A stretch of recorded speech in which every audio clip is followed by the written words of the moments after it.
An organization can tell us a lot about where they think their team is based on the kind of offseason they have. So where does the Packers organization think this team is in 2022? Plus, why Matt LaFleur is not committing to running the ball more, even without Davante Adams.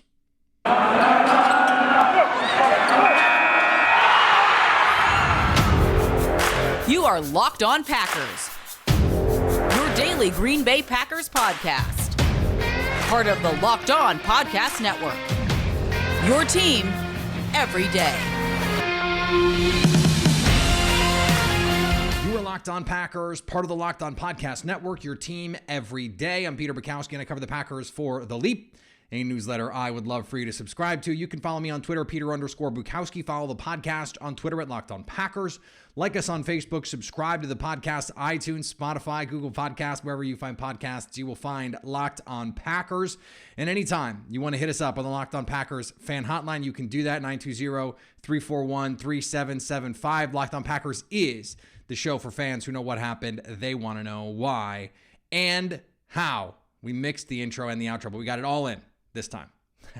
I did that last week too.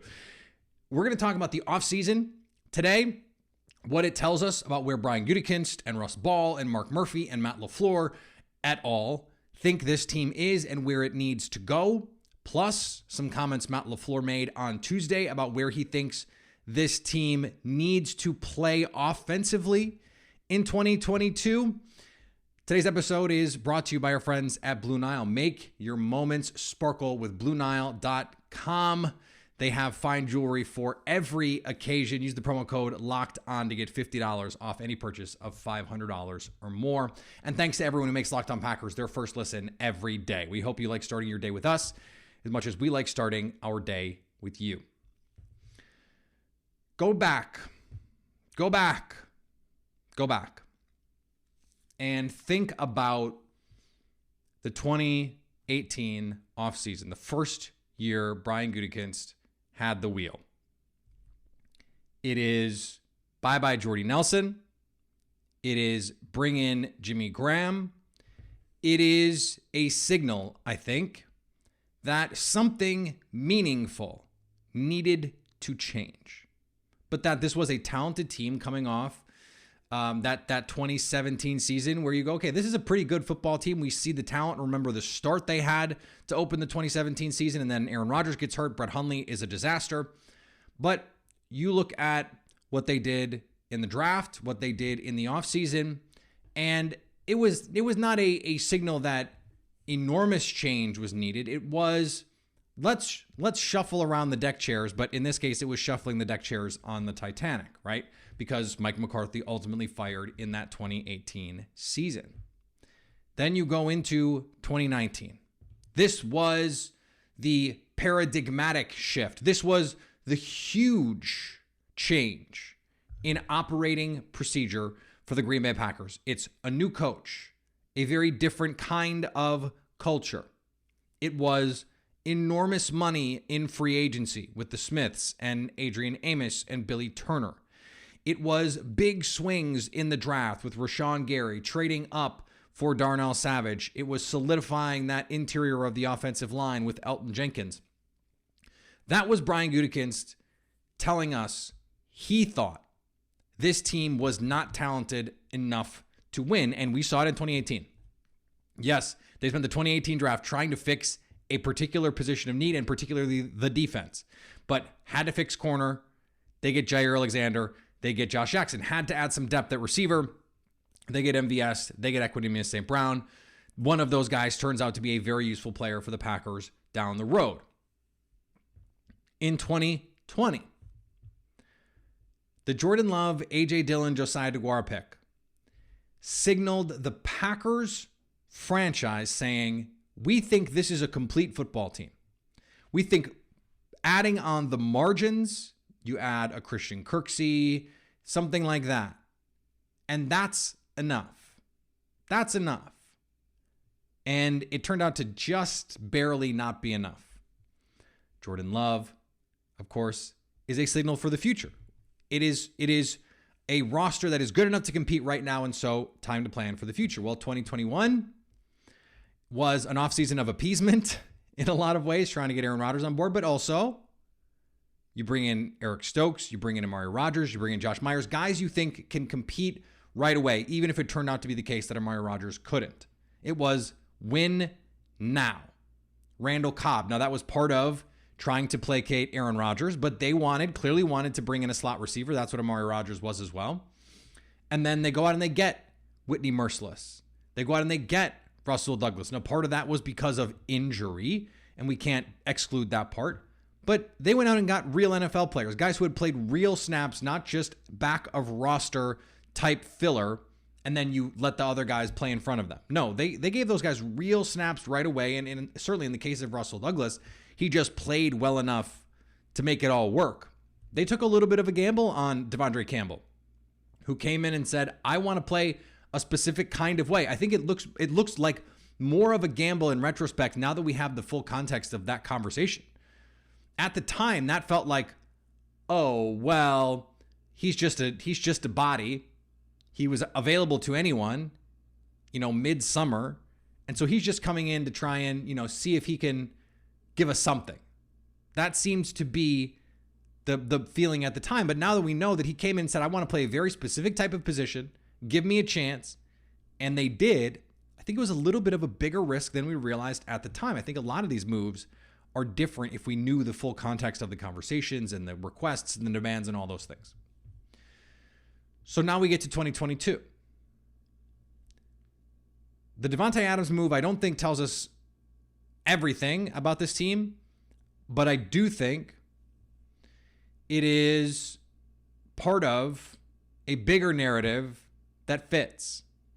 Let's put the Davante Adams piece to the side for the moment. What was the first big free agency move that they made? Jerron Reed. You go and you look at the players they re-signed. They gave Devondre Campbell top of market kind of money. Paid him like the elite linebacker that he is. They gave Russell Douglas above starting corner level money. I think he's going to outplay that contract pretty easily, to be honest with you. And you look at what they did in the draft. Defense. I understand they traded up for Christian Watson. They essentially had to do that. And then offensive line. They put a lot of resources into the offensive line for the second draft in a row, really, because Josh Myers and Royce Newman both started for the Packers last season. You add Sean Ryan, you add Zach Tom, you add Rashid Wheeler. They made huge investments in the offensive line. I think at some point we might see them sign a veteran tackle as well. Although the development of Yosh Nijman has really propelled this group forward. What does this say about the Packers? It's not just about being ready to compete, though I think they clearly feel like their Super Bowl window is right now. Brian Gutekunst specifically and explicitly said as much.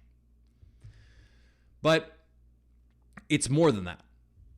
It's about how this team needs to win. And I think what 2022, this offseason, signals to us that the team believes is they need more options. They need more ways to win than just relying on Aaron Rodgers, because as we saw in the postseason, and we've seen in a lot of postseason exits, just having Aaron Rodgers is not enough. That's why you countenance trading Davante Adams.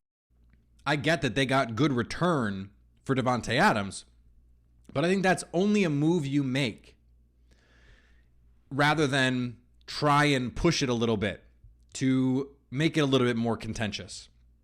To say, play on the franchise tag or sit. They could have gone that route. They certainly could have done that.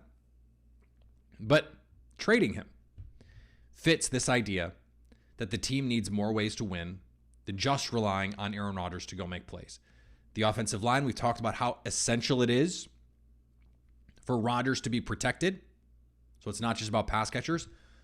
And the investment in the defense is a signal to say, in a year, 2 years, 3 years, which is what the draft is for especially, this team is not going to be able to rely on Aaron Rodgers to bail them out. And so you have to be able to win other ways. So the investments that they've made they've got one of the most talented defenses in football. Top 5 talent on the defensive side of the ball. Can they be a top 5 kind of defense? We'll see. But I think the idea of this is we know, or at least we can glean, that this is the way that they want to set this up, to give themselves more options, to not put it all on the shoulders of Aaron Rodgers, with the understanding that they're also paying him $50 million, and so they think he is still good enough to elevate the talent around him, that it is still very useful to have Aaron Rodgers, better to have him than not have him, and that he can lift this offense, that he can do for them what other quarterbacks can't. And I think that's borne out by what we see on the field. Having, just baseline, not historically terrible special teams, and they probably win the Super Bowl last year. I understand Aaron Rodgers did not have a good playoff game, but the offensive line was also a mess. Big investment. Now, the defense played great, but also investment in special teams. Go back and listen to that interview with Cassidy Hill that we did from last week on Summer Fridays. I thought she was awesome in breaking that stuff down. I got a lot of really good positive feedback on that episode. People really liked her. I think Cassidy's great. There is an investment and a signal change to how they're treating special teams. They need to find more ways to win than just Aaron Rodgers. They understand that, and they're telling us that they understand that. Speaking of how this team wants to win, we're going to get to Matt LaFleur's comments in just a second. Before we do, let's talk about our friends at Blue Nile. At BlueNile.com, you can celebrate all of life's special moments, from creating the custom engagement ring of their dreams to gifting a classic and timeless jewelry piece, all at prices you won't find at a traditional jeweler. Whether you're ready to pop the question or you're celebrating a milestone moment, find jewelry as unique as her with the modern convenience of online shopping at BlueNile.com. Build the engagement ring of their dreams or celebrate life's special moments with fine jewelry. No matter what you're looking for, Blue Nile has jewelry experts on hand 24/7. Make your moment sparkle with jewelry from BlueNile.com. And Locked On Packers listeners get $50 off purchases of $500 or more. This includes engagement rings. Use the promo code LOCKEDON to get $50 off a purchase of $500 or more. Every order is insured, ships free, and arrives in discreet packaging that won't give away what's inside. Shop stress-free and find your forever piece. Go to BlueNile.com today. The Ultimate NBA Mock Draft starts June 16th. With over 50 insiders, nothing equals the Ultimate NBA Mock Draft. The Locked On NBA Big Board Draft Experts plus the Odyssey Insiders. First pick, June 16th. Search the Ultimate NBA Mock Draft and follow now so you won't miss a pick. Matt LaFleur said something I really thought was interesting on Tuesday, and it's something that he said over the last couple seasons, and now, as the kids would say, it just hits different.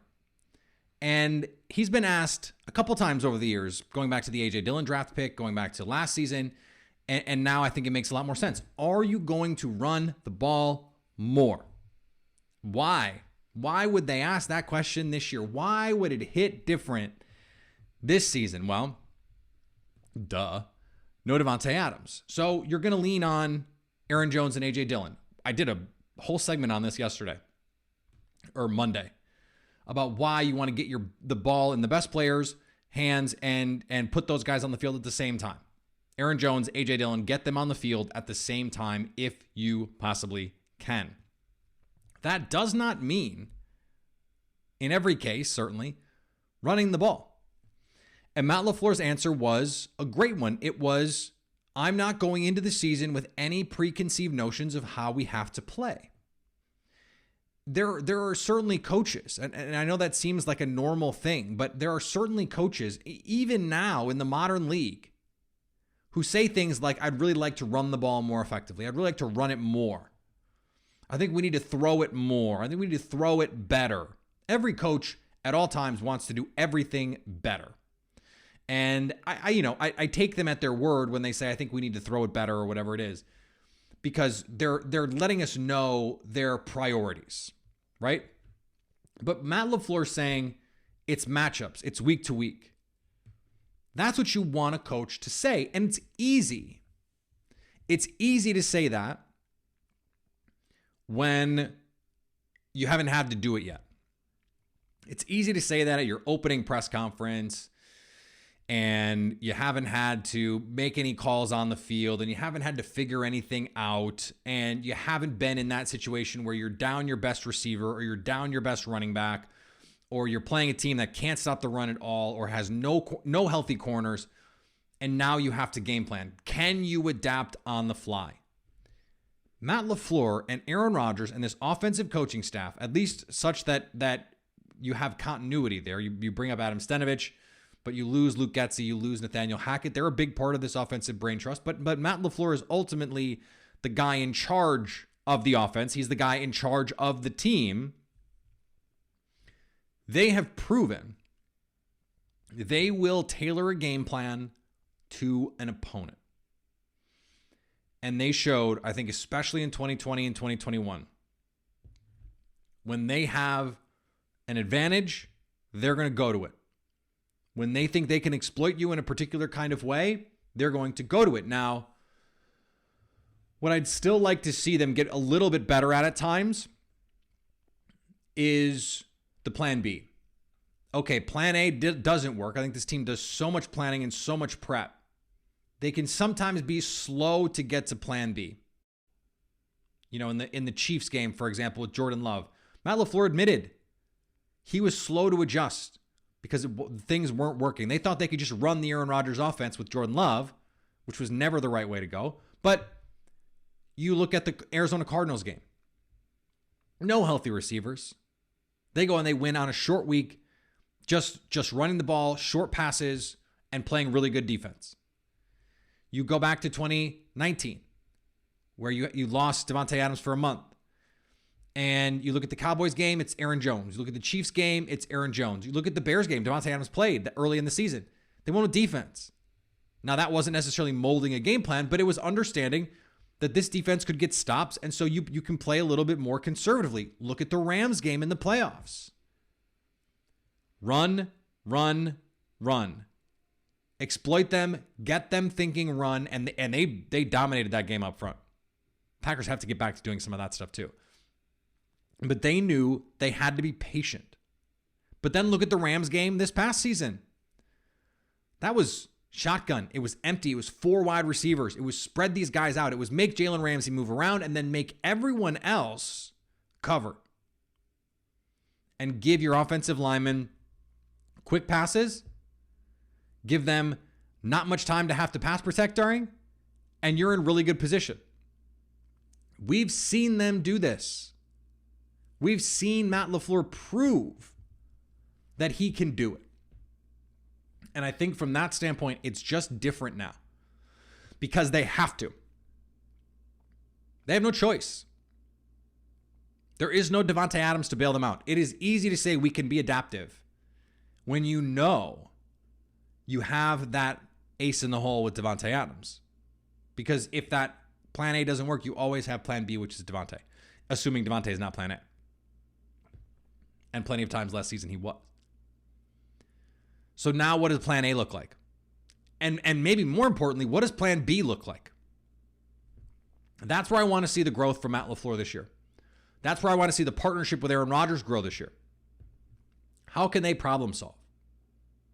And if they can do it, Adam Stenavich might be gone, might be out, head coach somewhere else, just because that's how this works. Everyone is going to be in demand, especially without Davante Adams. This team has proven time and again that they can adapt. Now, can they counterpunch? Can they counterpunch without Davante? Now, there's going to be a group of fans who are going to say, actually, it's going to be easier to counterpunch because the plan is not going to be just get Davante the ball. It's going to have to be more schematic. It's going to have to be more deliberate and intentional and potentially more creative. Can this team do that? Can they show that? We're going to see. Today's episode brought to you by our friends at Built.com and the new Mud Pie Bar. You guys, Built they have outdone themselves with the new mud pie flavor. It's hard for me to even put into words. It's got whipped cream. It's got chocolate mousse.